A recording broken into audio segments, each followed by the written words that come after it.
Gary, Marty and me, my story of living with a double brain tumour diagnosis and how humour and positivity helped me to cope.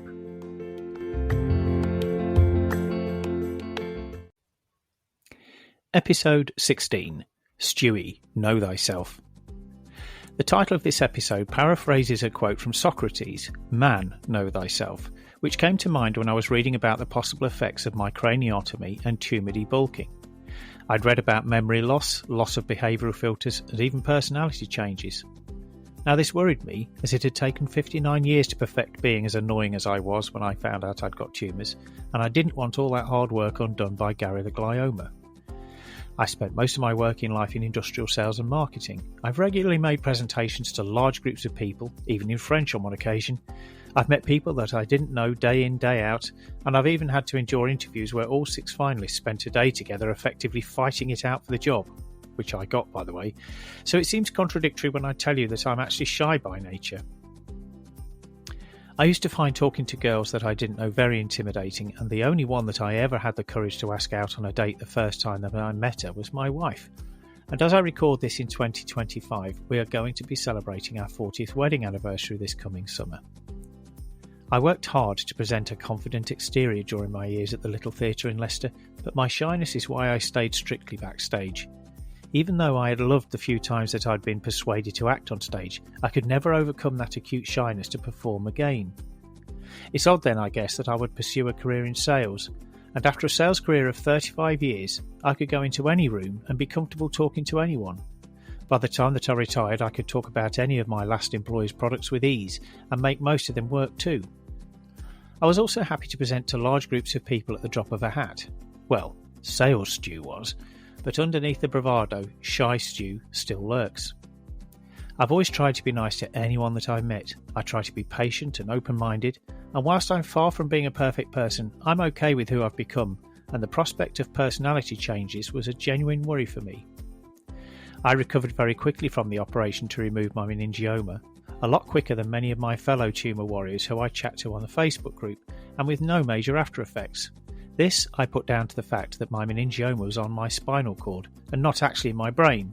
So apart from the actual operation site having to heal, the operation did not involve my brain at all. I was fully expecting a much longer recovery after the craniotomy to remove Gary the glioma, as the procedure involved the removal of brain tissue in order to remove him, and he is entwined with my healthy brain cells, so this is what could cause the changes in me. I have read about people losing the filter between their brains and their mouth, and I have visions of that happening to me, and I strangely also dreamt that I developed the flatulence equivalent of Tourette's. On a serious note, would I still be my usual happy-go-lucky stoic self? Would I still like the same things that I've always liked, such as music, movies and TV shows? Would I still share the same passions as my family? It has made me think about just what exactly it is that defines who we are. Is it our memories, our life experience, or our upbringing?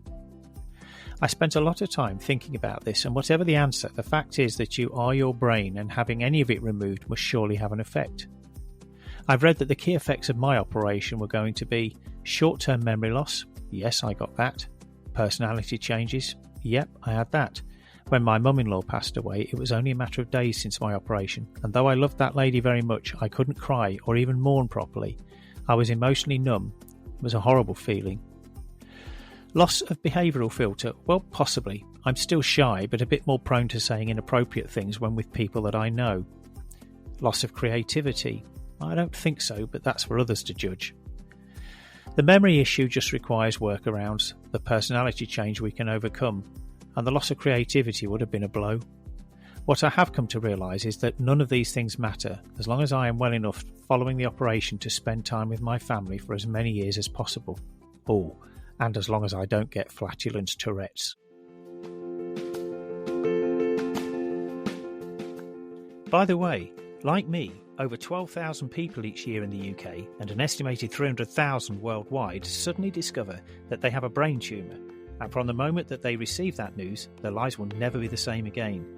This podcast has been created to try and raise funds for the Brain Tumour charity, who've been a big support to my family and I. As well as offering support to individuals and families, they fund life-saving research in the hope of ending the harm done by brain tumours. If you can help in any way, big or small, please go to www.justgiving.com /fundraising/Stuart-Hannah. That's STUART-HANNAH, and make a donation. Thanks.